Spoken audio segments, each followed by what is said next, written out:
Selamat pagi saudara-saudara sekalian. Inilah sapaan dan renungan pagi GKI Salatiga hari Selasa tanggal 5 September 2023 bersama saya Yahya Wijaya. Mari kita mulai dengan menyapa Tuhan di dalam doa. Datanglah ya Roh Kudus, terangilah hati dan pikiran kami, agar kami menjalani hari ini dengan panduan-Mu dan semangat firman Tuhan. Amin.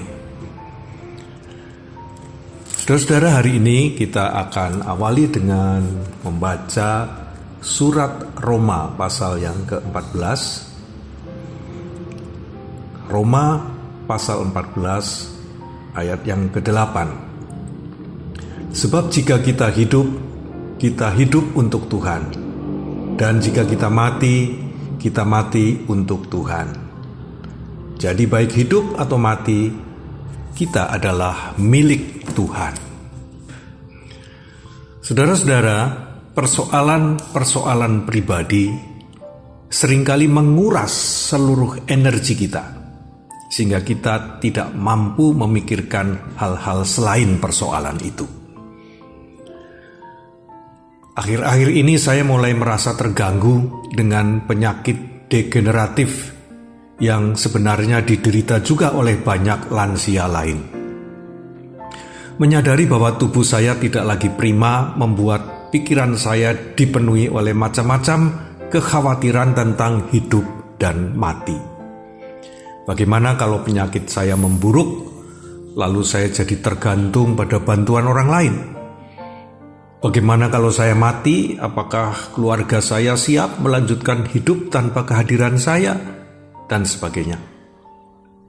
Saya mencari banyak informasi di internet, di jejaring sosial, mengenai upaya-upaya pengobatan dan pengalaman orang-orang lain dalam mengatasi masalah serupa.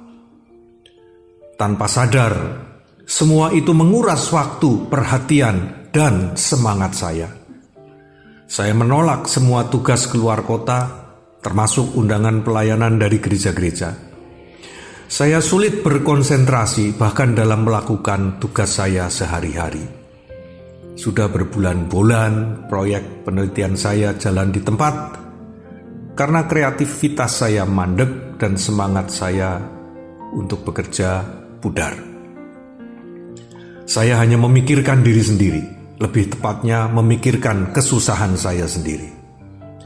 Padahal kita semua tahu, semakin kita habis-habisan memikirkan kesusahan, semakin buruk kondisi kita. Kita akan menjadi bingung, gelisah, stres, yang semuanya berdampak buruk pada kondisi fisik kita. Dalam keadaan seperti itulah, Roma 14 ayat 8 tadi menyapa saya dengan mengingatkan tentang hal utama yang selama ini saya abaikan, yaitu tujuan dan pemilik hidup saya. Jika kita hidup untuk Tuhan. Dan jika kita mati untuk Tuhan. Jadi baik hidup atau mati, kita adalah milik Tuhan. Teks Alkitab ini menggugah saya untuk kembali kepada panggilan hidup saya. Apa yang tersisa dari diri saya saat ini mesti dikembalikan kepada pemiliknya untuk digunakan sebisanya.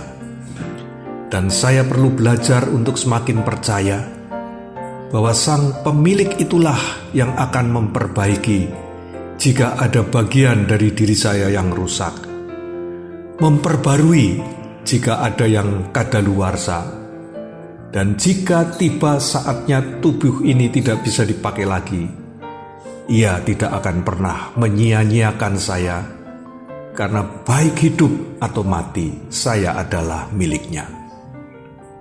Semoga refleksi ini memberi inspirasi bagi saudara-saudara yang sedang menggumuli persoalan yang menyedot pikiran dan segala sumber daya. Kiranya Tuhan sang pemilik hidup kita, selalu kita rasakan kehadirannya. Marilah kita berdoa. Ya Tuhan pemilik hidup kami, tolonglah kami untuk lebih memikirkan tugas dan tanggung jawab kami sebagai milik-Mu, ketimbang persoalan-persoalan pribadi kami. Sadarkan kami senantiasa ya Tuhan bahwa Engkau tidak pernah mengabaikan kami, sehingga kami pun tidak sepatutnya melupakan pemeliharaan dan kasih sayang-Mu yang tidak pernah berhenti dan penuh dengan kuasa. Dalam nama Yesus kami berdoa. Amin.